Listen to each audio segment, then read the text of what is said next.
It's not as hard, but it's still hard.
Hi there, welcome. Is this the intro?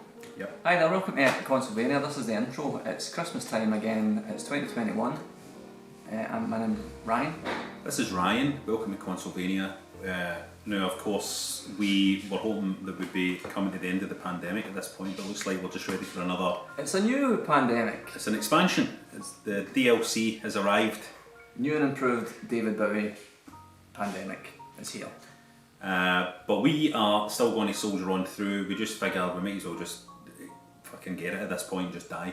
So we're going to power through. We've got some great reviews in this special Christmas episode, didn't we, Ryan? I'm talking about loads of stuff. I'm talking about some indie games that you'll have no interest, some first person shooters which you might have interest in, just old games. I'm talking about old games as well. Games telly shows that have been revamped. I'm talking about them. Garbage, yep. And I will be talking about a visual novel. Ryan's favourite. Ryan loves a visual novel, so I'm going to be reviewing one of them. And I'm going to also be talking about other stuff, indie stuff that you might not have heard of, but after this you're going to be saying, Mum, can I get an extra Christmas present in the Boxing Day sales? And she'll be running out, I think, on Hogmanay to pick it up for you at Christmas. Is it?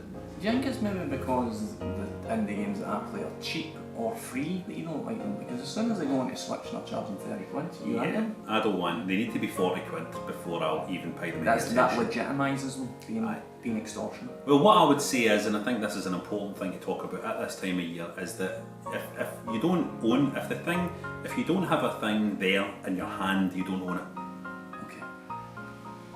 So just remember that going forward. We're also going to be taking a wee look at Everybody Loves Keanu Reeves. He's everybody's favourite guy. I thought that was the name of a game then, I'm all excited. Well, we're going to take a look at Everybody Loves Keanu Reeves. Everybody loves him. Everybody knows he's the nicest guy in the world. We love him. All his films that have been in have all been brilliant apart from the shite ones. And we are going to be talking about the new Keanu Reeves experience, 10 minutes of the future of video gaming. Are you excited about that? Very excited about it. It's 29 gig and it's 10 minutes long, so it's gonna be good. Unreal Engine 5, is that right? Or 6? And I tell you what, here's one. I'll tell you what, I know why they call it the Unreal Engine. Do it again? I'll tell you what, listen to this.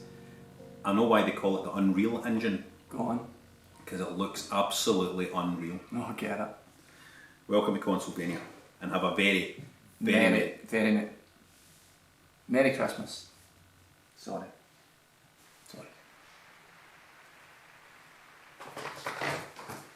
Lovely.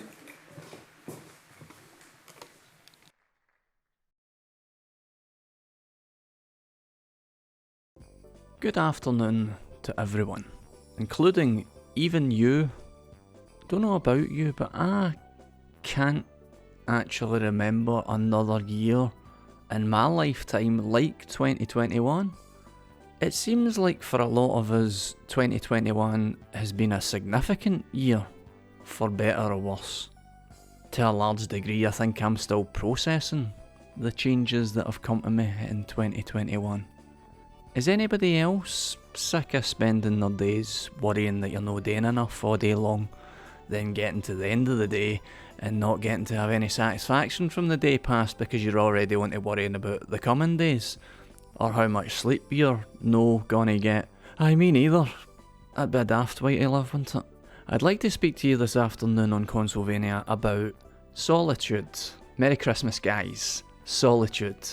I've been thinking back to all those years, the early years, spent alone playing computer games. They were awfully cosy, those times, weren't they? I think we should have a look at some of the best Christmases for games from the past, just so we don't have to think about this reality, because there's something no right about this. Watch your ass, Neil, those guys are tough. They don't look that tough, they're flying about like mosquitoes. I should say first of all that the games that you get for Christmas aren't always the games that are out at Christmas, it's just the games from the year that you fancy that you couldn't afford to get because you're a Jake. I'm a Jake. I was talking about myself. When I was looking back at the top games of 2006, I was spotting quite a lot of games that me and Rab reviewed on Video Guiding back in, I think, Series 2. But one thing we didn't review was this thing, the Matrix. Some high kick that boy's got, absolutely beautiful. It's like ballet. What's his name again? One thing we didn't review was the Matrix Path of Neo. That's his name, Neo. I mean, if you think about it, it's quite ironic because it's a film about the future, and I'm saying that this game has not aged well.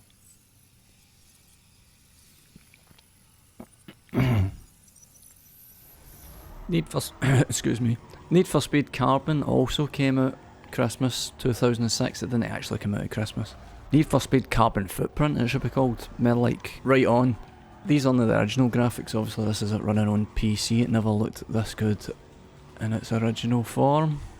I'm sure Rab might have played this at the time. I think he went through a period of like the Need for Speed games, but just give me Ridge Racer, I think, just every time. Just, is it a driving game? Just give me Ridge Racer again.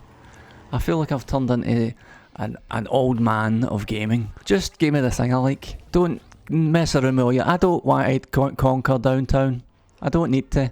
What you saying, Hen? I have a secret that you'd like to know. Nah, you're alright. Leaping back another 15 years from 2006 to 1991 and getting back to the Solitude part of this video about Solitude. Somehow Jimmy White's Whirlwind, look at the graphics, this is an Amiga, how's it doing that? Jimmy White's Whirlwind Snooker somehow manages to not be as empty as it looks. There was something so mesmerising about how accurate these graphics and these physics were in this game, that it never seemed empty when you were playing it, even on your Todd. Just getting a practice game in for when you're going to tan your mate at it, because it was also a very, very good multiplayer game. You took shots each, obviously, at snooker. It managed to capture that relaxed, soft furnishing mood that the real snooker on the telly's got. Very, very cosy, very cosy. We've obviously all got our own affections for our own particular systems or years or what have you.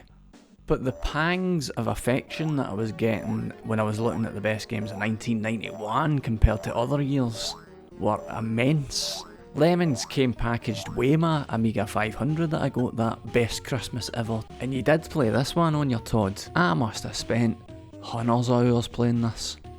I think I was shite at it. Yeah, it's hard, but music's amazing.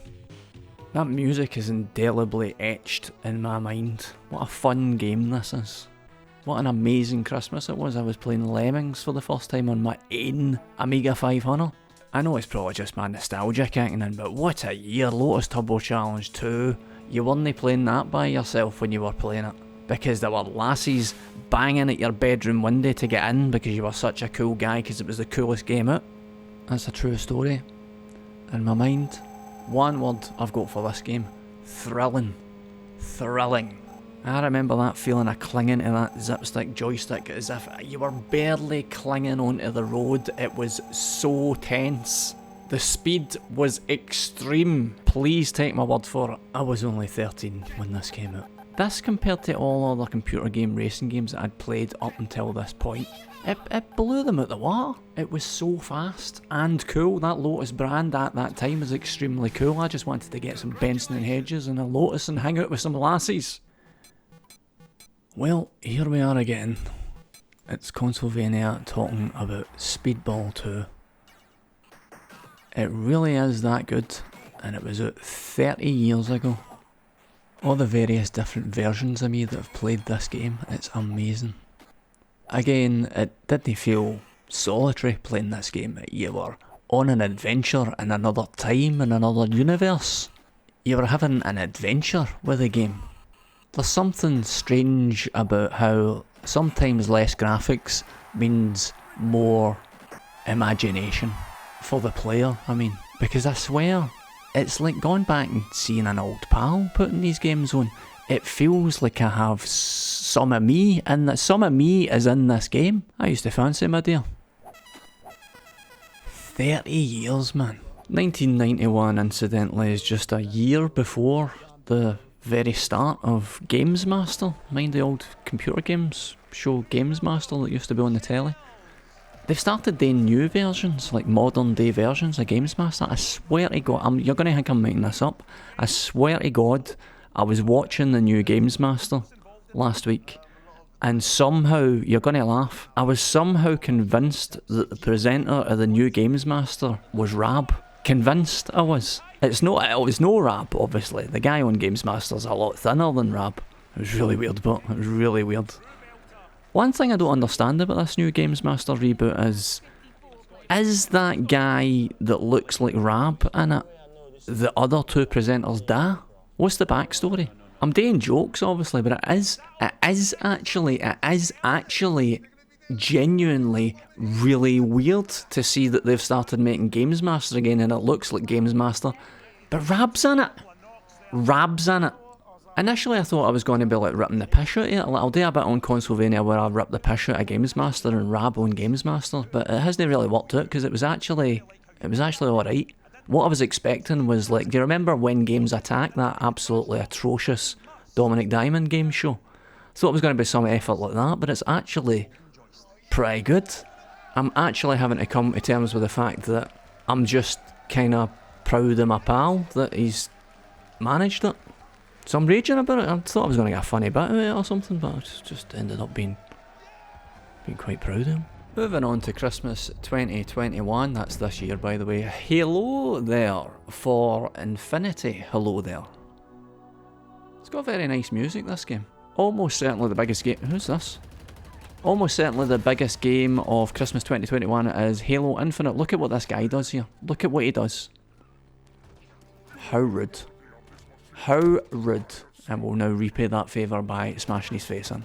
Yes, Halo Infinite is given away free on Game Pass, as I'm sure you're all aware, and it's an attempt to re-establish Halo as one of the frontrunners in the first-person shooter genre. Usually I lob the things either hid and completely missed, but it actually came off that time. Without straying too far into generic review speak, the characters are fine. Like, they're fine. This guy's alright, he's quite nice. I think he might actually be in love with the Master Chief though, because he's always trying to cop a feel. We could be the only two humans left alive out here. Then there's still hope. I mean, yous might have a bit of bother repopulating the human race if there's only two of yous left, lads. I don't know if the Master Chief understands. I don't know Halo lore, but I don't think the Master Chief seems to understand much about shagging. That warthog that I just came out of there, bizarrely in Halo Infinite, seems to weigh pretty much next to nothing. It floats about like you wouldn't believe. The other vehicles are just about acceptable, but for some reason the Warthog is like a feather. Now, when I'm playing a first-person shooter, I don't go in with a laundry list of things that I need to be satisfied with. Criticisms that I've seen from other people is that Halo Infinite isn't hard enough. Obviously, I don't care about that. I quite like kind of stomping through it like a living god, because it kind of suits the storyline as well, because you're the last hope for humanity, again. So for me, stomping about the Zeta Halo way, being massively outnumbered and treating the place as if it's just a big soft play area for the Master Chief, for me, was a lot of fun. And it's the F word, I think, that shuts up a lot of arguments against Halo Infinite, the fun word, because the boss battles again seem to have their detractors, but again, I thought they were perfectly fun and quite well realised. There is like levelling up and unlocking equipment and things like that, but there's no overwhelming in any way. The clear focus is, how is the gunplay in this? Is it fun? Aye, it is. So there's your game, but it's not hard enough and the areas are not varied. It's a fucking Halo game. It's a fucking Halo game and you're on a Halo. That's your area. Shut up. It's a well-paced, well-balanced, fun... Stop shooting me up the arse, please. Stop shooting me up the arse, please. Ouch! Fun, well-balanced, open-world Halo game. That is literally all you need to know. Plus, you've got a grappling hook, so now you can do this. Yes! Merry fucking Christmas. Hello gang. Well, I'm towards the end of Metroid Dread on the Nintendo Switch here, so I'm just going to have another go at a wee boss. And then I'm going to talk a wee bit about Metroid Dread before I continue to tell you about some great indie games, a couple of wee indie games that you might have missed this year, okay? So I'll just do this first, give me a sec. No, I don't want to show you what I'm doing because it's spoilery, right? You don't want to see it, do you? You don't want to see this. Here we go.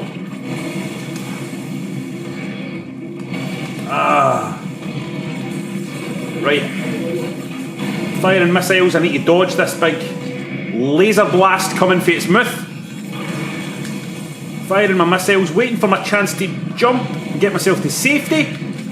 Firing missiles, right. Big arm comes, need to jump over it. Big swiping arm coming at me, jump over it, back to shooting his head. Oh, he's swiping again, you need to watch for the tails. Right, back up at his head now. Right, here comes a big laser blasting down. Shoot. Oh!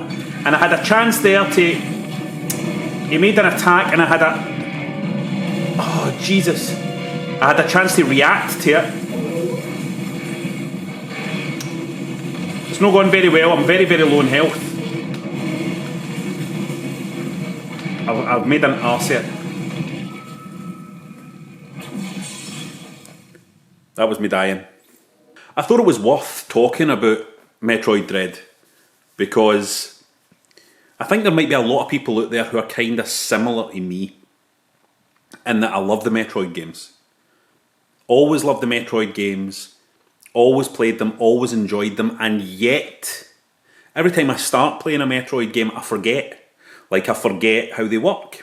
And I don't know what this is, it's some kind of mental block I've got. So if I start a Metroid game, like Metroid Dread, I started playing that and then I thought to myself, man, I'm not really enjoying this very much. I'm not enjoying it that much.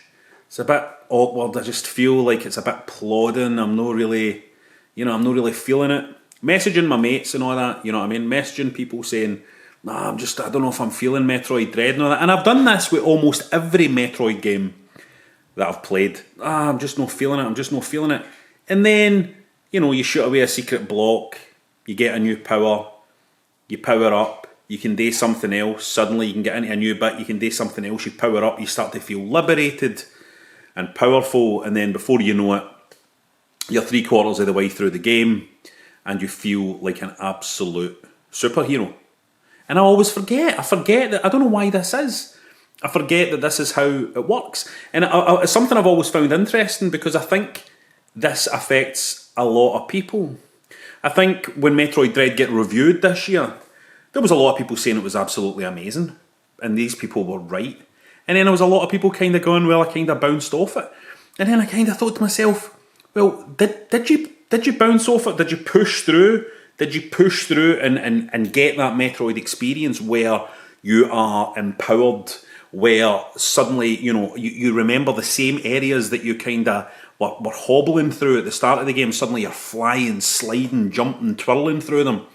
And I wonder sometimes, because I think there's just something with these Metroid games, maybe because they often come out so far apart, where people forget just how amazing they are and how beautifully designed they are, and people lose faith.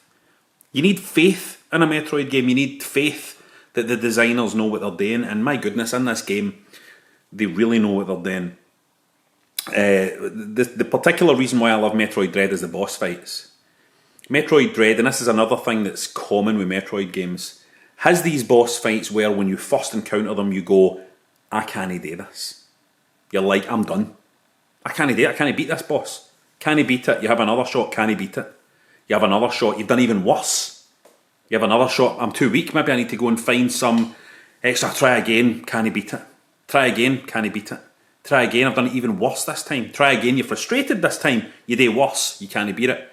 You try again, you're a bit nervous and anxious, you can't beat it. You try again, your Waynes are kind of talking to you while you're trying to do it, you can't beat it, you can't do it. Your Wayne starts asking, Oh, Daddy, can you not do this? Are you stuck? Oh, no. And he try again. Can he beat it? He try again. Can he beat it? Try again. Oh, hold on. Hold on. And you notice something. Maybe it's a tell. Maybe you fire something at a particular place. Maybe you do a particular jump. Maybe it's a particular manoeuvre. Maybe you time something just right. And suddenly you go, oh, ah. And then the next time you try, ah. And then the next time you try, a wee bit further. And then it starts to unlock. These bosses start to unlock piece by piece by piece by piece. And then suddenly what you end up with, sometime later, is a boss that you couldn't even harm, you couldn't even hurt. You thought, I'll get no chance of getting past this. You're beating it without even losing any health. And it's astonishing game design. And that's what Metroid Dread is. It's just astonishing game design. The way the areas are laid out, the way you're led through the areas, the wee mini puzzles that appear in there. It's all the stuff we know and love for Metroid. But the other thing I need to say is just that there is that hump at the start. That moment where you lose faith. And it's understandable. It's understandable because this maybe hasn't been the best year for games, I don't think, if I'm being honest. I don't think it's been the best year for games. The PlayStation 5 maybe had a couple of interesting games that really stood out that were, PS5 games. The Xbox, again, same situation. The Switch had kind of mere stuff, but there was kind of curiosities and interesting things, and and some great ones like Tales of Arise and stuff that were, there was good stuff. I'm not saying there wasn't good stuff, but I'm saying it was maybe a wee bit weaker on the whole than the past couple of years. So maybe you come across something like Metroid Dread, and I think you kind of hit the start of it, and you go, oh, maybe they've got this wrong again, because you forgot. You forgot that they know what they're doing. You've got to have faith. You carry through, and it's outstanding. Ah, man, I really love it. I've not finished it yet. I'm nearly finished it. As I'm talking to you now, I've not finished it. And I will have finished it. Currently, I'm at a boss, and I'm going, I can't do this. But I know that I can. They designed it that way. Let's go again. Dudes, let's take a look at a couple of Switch indie games. Cursed Castilla, this is. And this is a game I've played before. I played it on the 3DS, I think, or the DS. Anyway, it's an old game. It's an old indie game. Stay.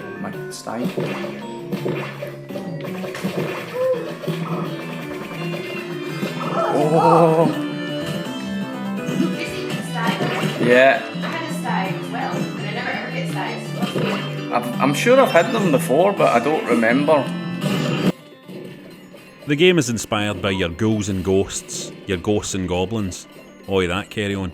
And because of that, because it's inspired by the games, they fantastic games, it's just instantly enjoyable. It's instantly a whole load of fun. It's the kind of game that when your pal comes round to the house, they film a wee bit of Consolevania, you've got to give him a shot, you know what I mean?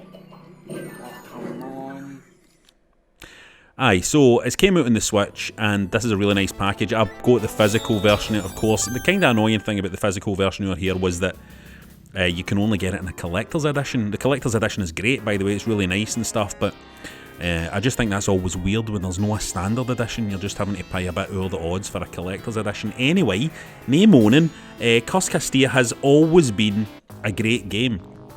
And I'm going to say something here that might shock some of you. It might make some of you feel rather shocked. And that is that I actually prefer it to Ghosts and Goblins or Ghouls and Ghosts or anything. I love the games. I'm a huge fan of the games. But let's be honest. I think we have reached a point in our life. We all trust each other. We're old now. All you out there and us on this show, we can admit that the games are just too hard. They're too hard. They're designed for arcade machines. They're designed to take money off you.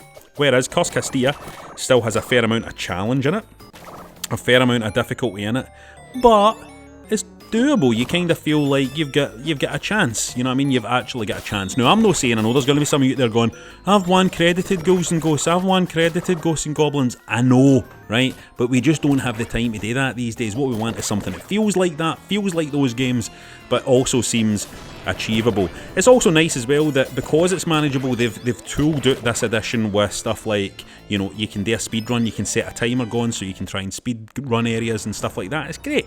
It's a great package. It's a great game, and just you can see by looking at it, you'll know by looking at it whether it's something that you fancy or not, and you're off your head if you don't fancy it. It's brilliant. So on the Switch now, get it, get the physical one, very nice. Now, are you ready for an absolute cracker? This one caught me by surprise. I would like to just be clear that the characters and events depicted in this game are entirely fictional. This is Okinawa Rush, which is an indie game for a couple of years ago. Physical edition just came out. Picked it up and we'll switch it out. Right for the title screen. Look at that title screen. You know you're in for something cracking there, didn't you? You've got a wee kind of B-movie type story backing it up. Tragedy. A tragedy that befalls your martial artist man. These ninjas away with his kids, done his wife in. Terrible, right? Terrible stuff. But it really gets you set. Look at this kind of neon, this kind of 80s feel. All this stuff. It reminds me of me and Ryan used to have our curries and get terrible videos out of Azad Video up in North Glasgow. Get a curry in. And we would watch films like this. Thomas Ian Griffith would have played this guy.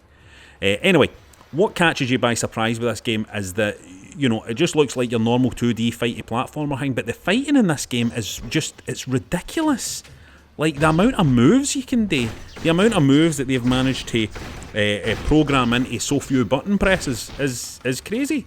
So you can do big massive combos, you can do impressive attacks. It just feels very empowering, makes you feel cracking, makes you feel like a proper Thomas Ian Griffith, like a crackerjack. You feel like a crackerjack. Go and check out Crackerjack, the film by Thomas Ian Griffith. A very good movie, one of Ryan's favourite movies of all time. He just did a tombstone there. It was either a tombstone or a pile driver. This is how good this game is, but it is cracking.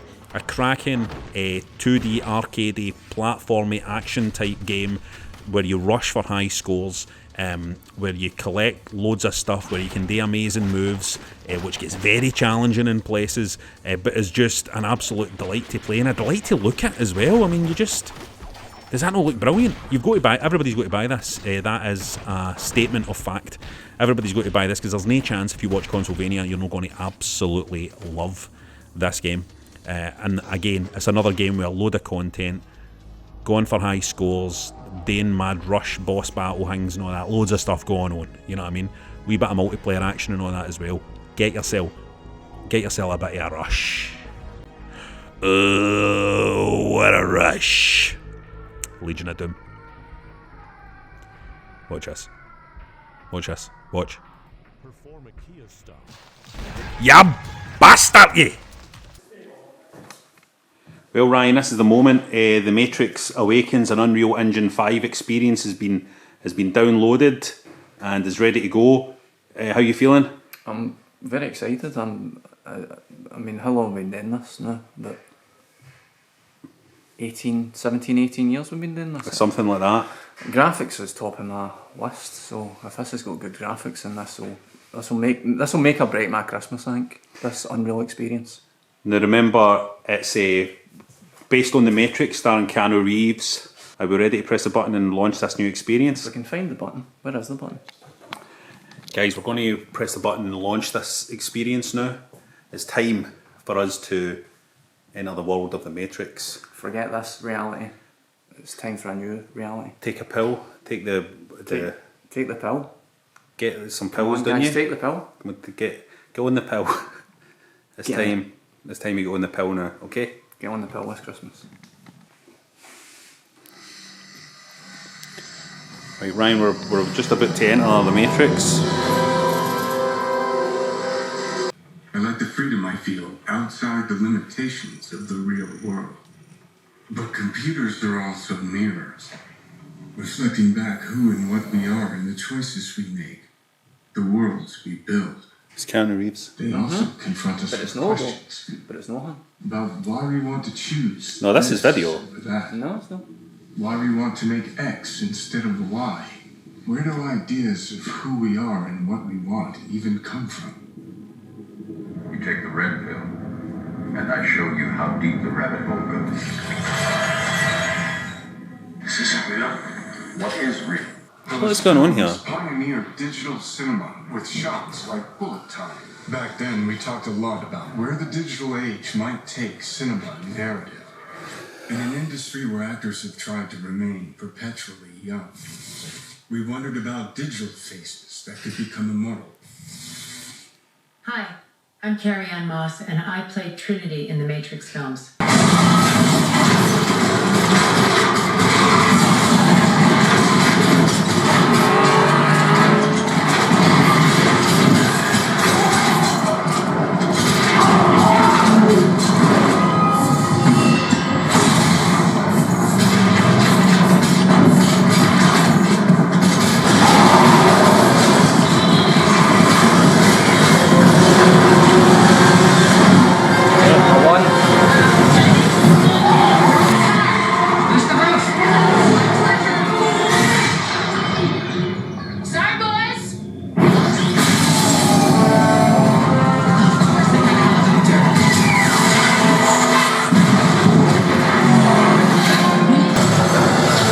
Care about that? I don't care about that.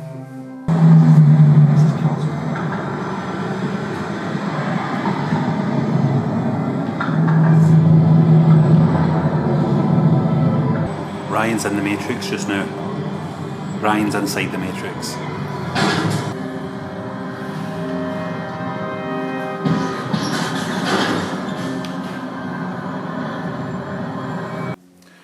So, time now for a debrief about Unreal Engine 5. Ryan, how could you debrief us on that? I thought it was actually... They duped us, didn't they? Because they gave us a shooting bit to make us think that that's all we were getting, but actually when the world opened up, it was actually very impressive. Very impressive. They did that thing where they gave us the segment where you're shooting and it felt like it was on rails, and it felt like one of the tech demos you used to get back in the day when you would get tech demos and you would be kind of like, this is all fakey. This is fakey feeling. So I was very underwhelmed at first. But then Ryan was playing it when it actually dropped you into the world that had been generated, and it was almost like Ryan had entered the Matrix, his reaction. I was driving a car, which I've done before, but it was going past, like the world was going past really fast, and it was impressive. I spotted a wee tiny bit of pop-up in the far, far distance, but other than that, it was making me think I'd love to play a Ghostbusters game in this engine. What did you think of the graphics? I thought the graphics were the main point of the demo, and the graphics were on point as the main point. I think one of the things they were also talking about was AI. They were showing that how they can just, it's a tool set. I like to think of Unreal Engine 5 as a tool set. Ryan doesn't know much about making games, but basically the tools that are used are, assets and tools. And I think it was showing how you could really leverage the assets and tools to really do something that's quite spectacular. What do you think, Ryan? Yeah, I thought the graphics were good.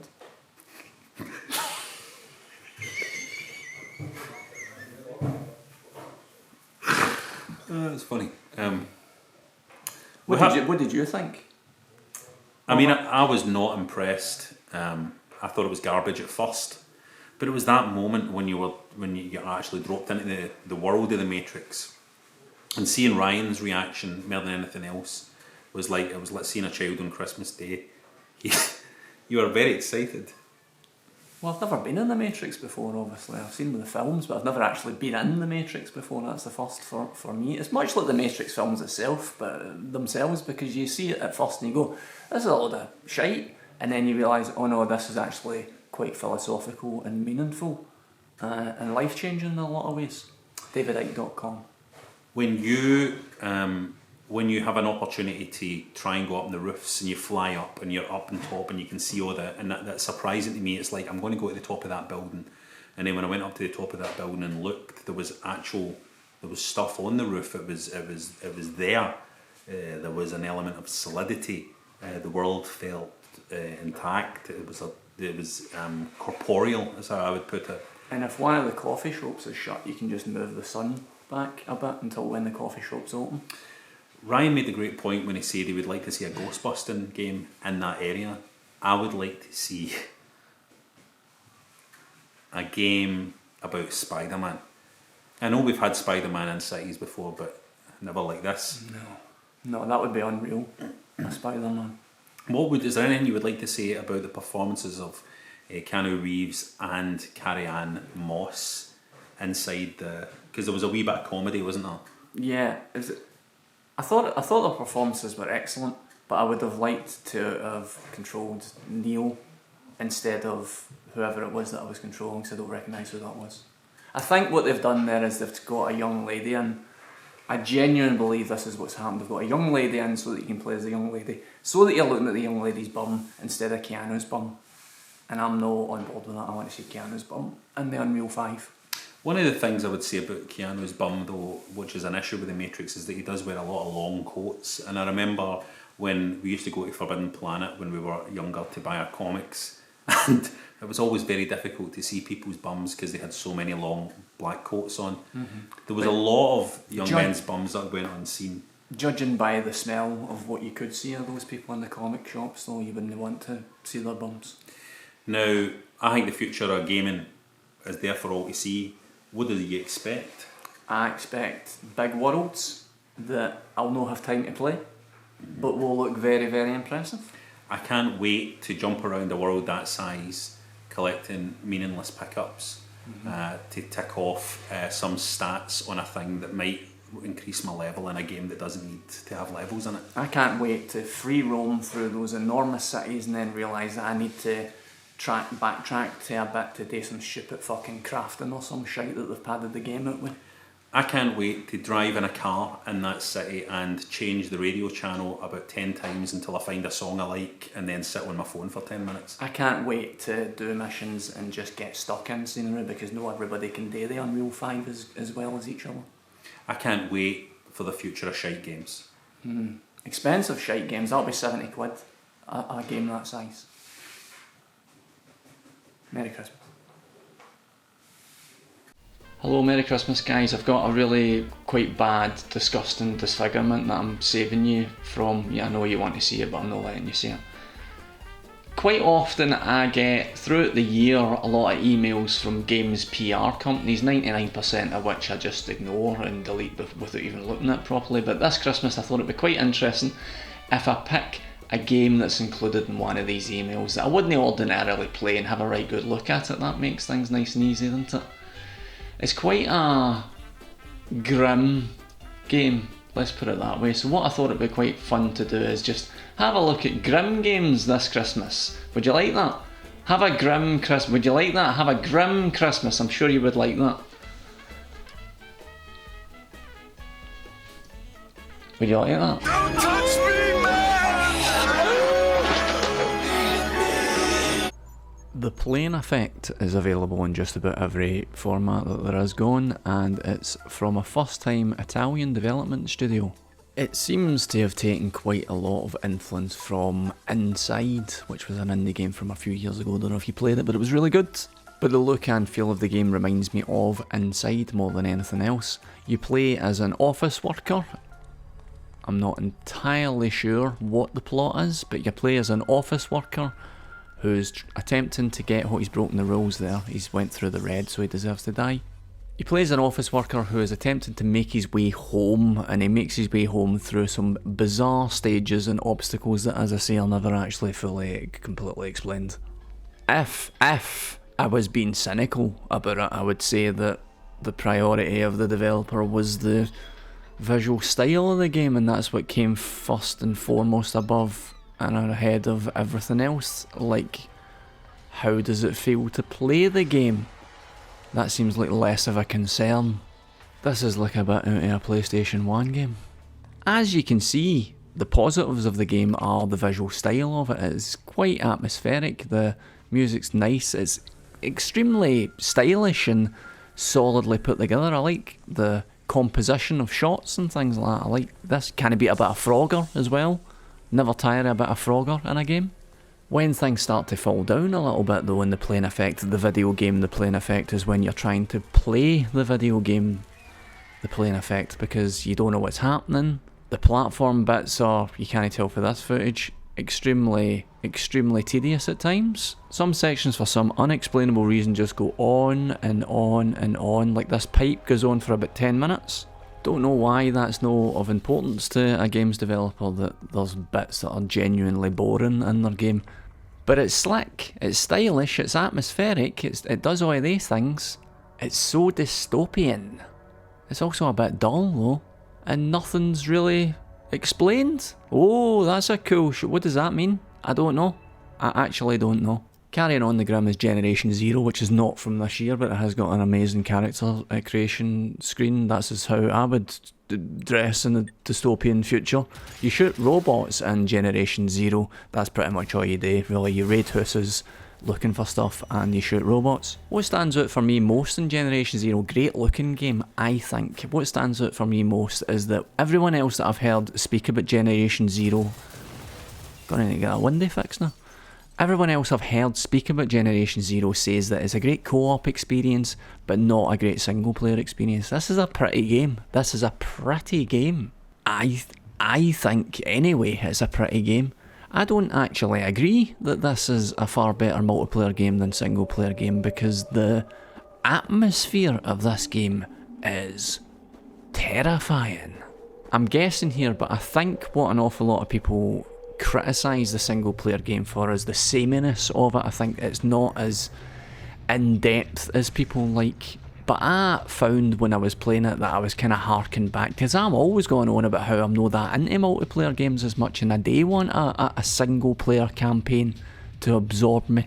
And I think the setting and the atmosphere of this game is absolutely immaculate. Yes, it doesn't have enormous depth when it comes to the gameplay. You're just shooting robots and raiding houses and shooting robots and raiding houses and having a wee go on a bike. Incidentally, the bike physics are some of the worst bike physics I've ever seen in any game. This is on Game Pass right now, by the way, I forgot to mention. But I find the game very absorbing. Makes me really edgy and uneasy. So that's not my criticism, but I do have a rather large criticism. A criticism that seems to have just been kind of glossed over in an awful lot of places, which is strange, but it's the games industry. But it's strange, but that's the games industry. Here's my criticism. Must be a sign of getting old, but I'm far more into cycling than I used to be in games. This dystopian world set in 1989 in Sweden where robots have taken over, this world that they've created is almost entirely stolen. It's stolen from the work of the artist Simon Stalenhag, which you might have seen his work on the internet before. The developers have obviously went to great lengths to deny the fact that they've stolen this art style, but they have stolen this art style. So it doesn't really matter if they deny it because they've stolen it. And it's very, very strange that you can do that in the games industry. I suppose it's not just the games industry, I suppose advertisers, but I suppose it happens in lots of places. Plagiarism does seem to be bizarrely acceptable though in the games industry. And it's needless, it's totally needless, because they've got these bike riding sections that would have sold the game on its own. I like that this game is bleak and lonely and really daft. It does get samey and grindy, but I do also enjoy a lot of the weapons. The more advanced stuff you get for beating the rival kind of boss fights are really satisfying and cool. And it is, I will say again, in my opinion, a really, really, really pretty game, but they've stolen the look. They've stolen the look. They are thieves. So this one definitely is heavily a personal preference thing, but I like it. I really like this game. What is this? They're good artists. Radiohead, you're an artist, aren't you? So supposedly, it's like getting an expert on. Apparently. Have a look at. I'm including this game in this month's episode because it's grim games. I'm saying that this is this a grim game? In some ways, I mean, the creatures in it look a bit unhappy. It feels a bit apocalyptic in some ways, like just something that you'll never get out of. The kiddie exhibition, which is... It's quite disconcerting because it's quite minimal. It's beautiful, but it's quite minimal, the grass and stuff. I should say that, and this is obviously in tribute to Tom York, that I've decided to make my eye go all funny. Okay. It's just a ghost. Ignore it. Just a ghost? What? Ignore it, it's just a ghost. Just a ghost. But I'm in a dark place, how do I get out of here? There's scratches on the wall. Routines. What is this? Routines help me get out of a dark place. But it's a nice 3D world. So it's a 3D world. I mean, it's a multi-dimensional world, so presumably you can go lots of different directions. You can't get past the trees, though. Oh, this reminds me of something. All the streaming. What was that sci-fi series I watched? With the gold... I think you've seen it too, with the golden cube and all the streaming golden things. Huh? Oh, the thing that looked through time? Yeah. I've forgotten the name of it. It's got her in it that's in things. Her with the face. Her with the... Her with the face. With the face. Who's her with the face? You know what, the blonde lassie with the face? Is this what the future's like? It's what the present's like. Is this how you experience the present? This that's happening right now, yep. I mean, you know what I mean? Why am I upside down now? It's like the Needle in London. This doesn't look good. I mean, would you get into a lift with that guy? No. No. So I feel a bit nauseous. I don't know if it's the movement or the really bright, massive lamp in my eyes. we need the lamp. Oh, that's nice. That is the album cover, I'm sure. Wait a minute, this is the end? What? I've got to the end already. Oh. We'll need to get back. There's some kind of like Victorian camera thing that it reminds me of. Do you know what I mean? The shadow Yeah. thing. Circular. The circular thing. Carousel type thing. Yeah. What's it called again? Don't know. What's your stance on ghosts again? You want to vomit? Maybe. How to disappear completely. Did it say pyramid song? I love that song. Is this art, do you think? Would you say this is art? Yeah. Maybe we're in space now. In the game, you mean, or in real life? We are in space in real life, though, aren't we? We're on a planet that's in space. Yes. It's a cheery number, isn't it? It's pretty cool. I like this bit. You enjoying this? Is this impressive? I quite like it. I'm kind of bored. Look, I like all the stars appearing. It's like an old Spectrum game. Loading in slowly. It's okay, so you have other references, but what I like about it is within a limited palette, they've done something quite creative. Aye. You want this on VR, that's what you want. You want to play this on virtual reality. There's a red thing. Head for the red thing. Looks like an eyeball. It's like an eyeball. I wonder how involved Tom York was in concept, like all the art. He probably lived in a tree outside the game designer's house. Probably. Like a bird, like a raven or something. Tom York living in a tree in your garden. Coming up with mad ideas every morning. Explosion? Time for an explosion? Maybe. Explosion. Ooh, there we go. That's nice. It is quite cool, but the gamer in me is going, what else am I supposed to be doing? What else did I? Have to just relax. It's not a game. It's I've got a controller it's in my not a hand. game. So that's basically it. What they built is like an exhibition that you can walk through where you listen to the songs of Kid A in the background. Things are praying. And they're just dancing. That's good. They're in a circle. It looks very ritualistic. I think they're praying or something. What happens if you go in the middle of the things? You get freaked out. That's what happens if you go in the middle. It's like New Year at David Lynch's house. That's what I think. There is something about cave painting like about it. Yeah, for sure. It's a bit mind the chart show. Saturday lunchtime chart shows. No. You're bored. I mean, it's alright, isn't it? Yeah, it's alright. I think it hasn't got enough contrasting atmospheres. The music has a lot of different nuances and things in it, and I feel like So you think it's a bit... it's too flat compared to the music. Maybe it ran out of time. In trying to make it cohesive visually, they flattened it somehow. That makes sense. It's a good concept, but I don't like the way it's been realised. Right, too flat. Too flat, not embodied enough. Because his music is very embodied. Radiohead's music is really, it gets... That's not his name, you know that, didn't you? That's not his real name. Tom, shut up. Tom Radiohead. That's enough. Ryan. That's enough. Wait, I'm not ending on you giving me cheek. Wait a minute. Tom York or Radiohead and Radiohead's music is very visceral, isn't it? And for me, this isn't visceral enough. It needed to be VR and it needed to have a lot more different kind of textures in it. They blew it. Goodbye. Merry Christmas. Is this what happens when you die?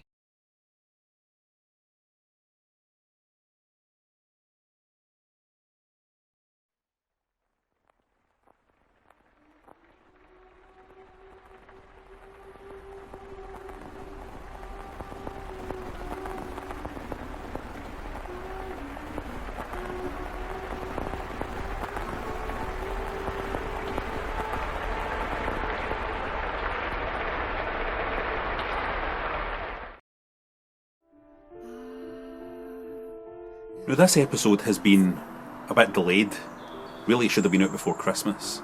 Christmas Eve would have been ideal. But I had to put a hold on it, and the reason why I had to put a hold on it was because I'm talking about the house in Fata Morgana. And it's an interesting thing when you're doing a visual novel, is that you can't do what you do with a video game, which is, I think once you've played, it differs with different games, but once you've played a fair amount of a video game, you kinda know how you feel about it. You're never that worried about whether a game sticks the landing. If you've had a huge amount of fun for the first 10, 20, 30 hours, then it's very unlikely that something's going to happen in the last 5 that's going to put you right off. Very unlikely. Can't remember it ever happening before. Even a game like Half-Life, which kind of has a crappy end segment, Half-Life's still amazing even though it has that crappy end segment. But visual novels are different because they are stories. And stories are works of art in their entirety. They need to be complete. So I had to make sure that I played the entire, or read the entire 50 hours or so of House in Fata Morgana before I came to you with my conclusions on it. Important that we get that right, because unlike just a game, a story is something that it matters. You can really make a mess in the home straight with a story. You can change the meaning of everything that went before. You can leave people unsatisfied. I'm very pleased to be able to tell you that the House in Fata Morgana really does stick the landing and leaves you feeling like you have spent a really worthwhile 50 hours, which as you get older, and I am getting older, that's something that really is starting to become something I really think about. If I spend 50 hours reading this story, it's 50 hours I'll never get back, and at this point in my life I don't have that many hours left.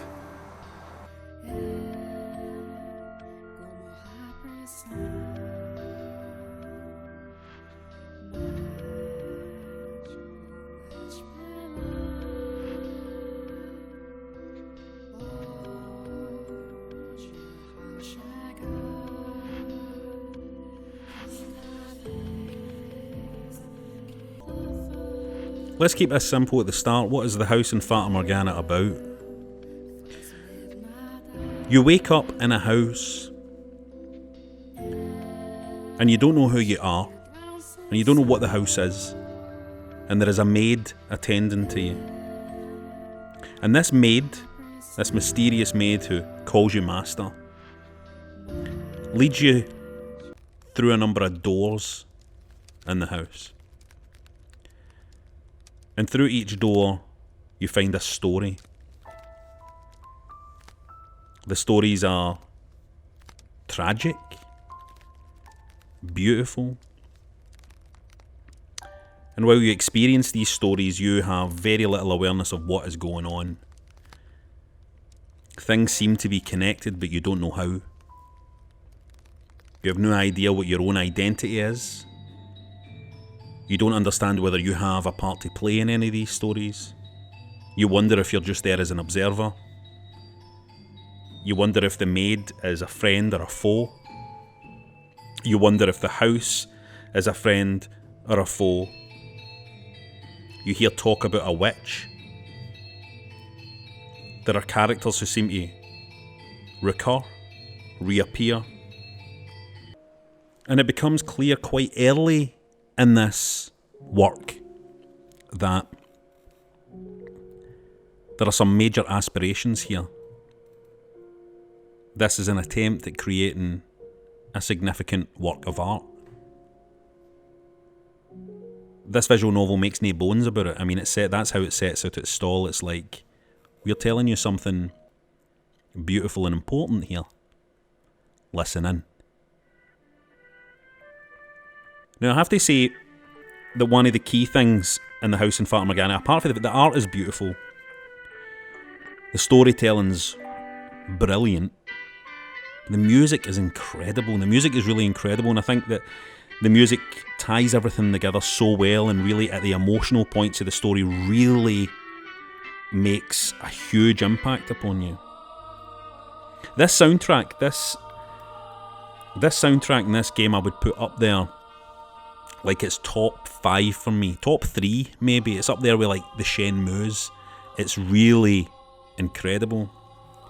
There's no many games where I would listen to the soundtrack outside the game, but I've been listening to this soundtrack because it's just so gorgeous and sad and lovely and perfectly fitting with what the story is trying to show to you.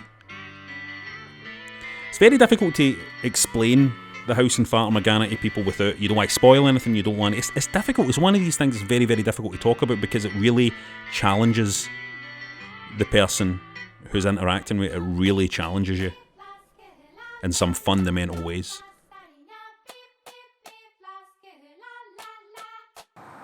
The House in Fata Morgana is very mature, and I don't mean it's mature because of the things that happen in it, and some terrible stuff happens in this story.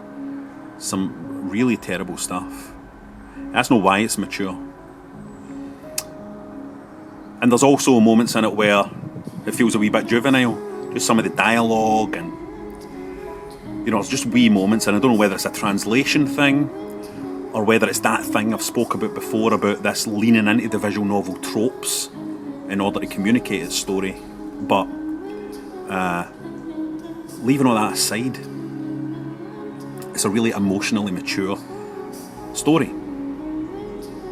And it's a story that I thought, you know, it really resonates with me despite the fact that I have been fortunate enough not to have suffered huge trauma in my life. I've suffered traumas, but I haven't suffered massive traumas in my life. I haven't suffered extreme cruelty. I haven't suffered extreme pain at anybody else's hands.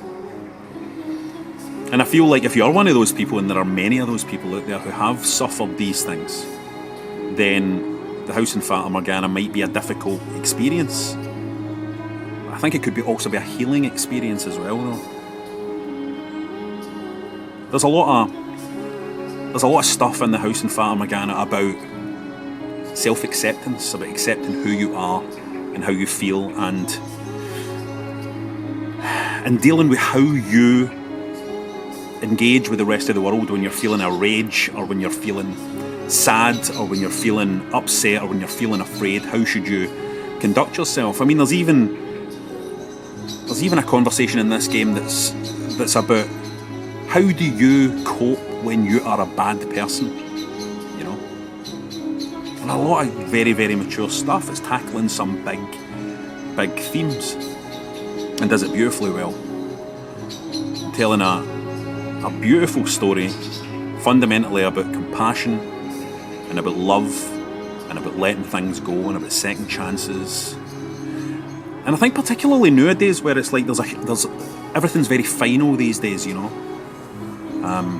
If somebody does a bad thing, they are a bad person and they should be condemned forever. If somebody makes a mistake, then they should be, you know, just relegated to the shit pile and never given a chance to redeem themselves or explain themselves or be complete in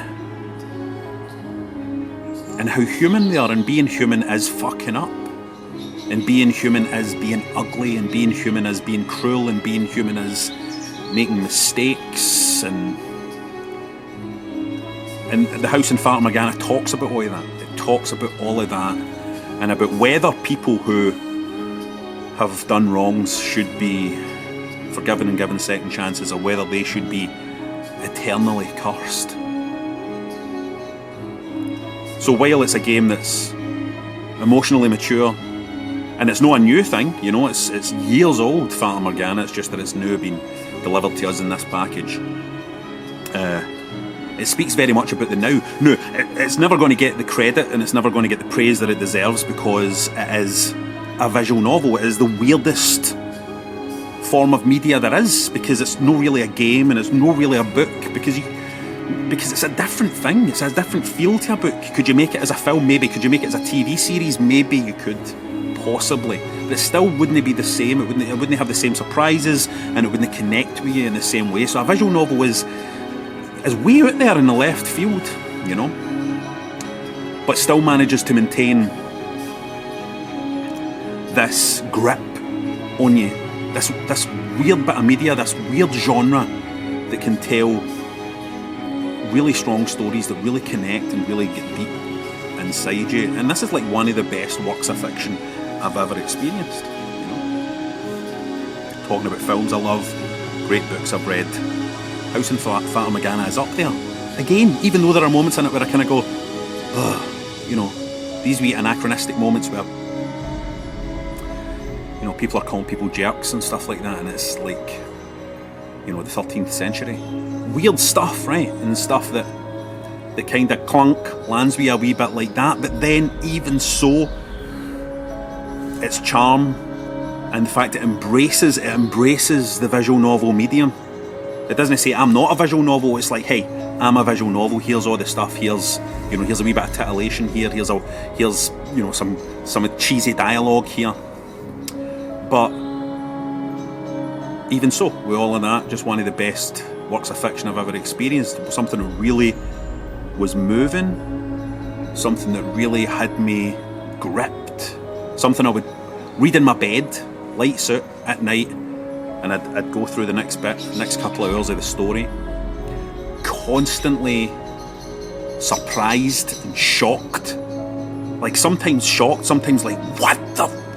About where the story was going, how brave and bold it is with the telling of the story as well. This is no some basic linear kind of story with some twists here and there. This is like a crazy story that weaves all over the place through time and space and completely surprises you and completely shocks you and then completely gets you on board with something that feels almost like an adventure, and then gives you a resolution that, you know, you're worrying to yourself, I don't know if this is going to work, and it works.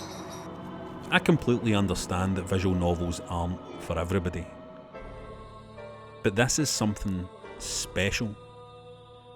This is a work of fiction that's out there just now that is a classic, that will introduce you to characters that you'll love, some characters that you'll hate, and one character in particular who is just a beautiful creation.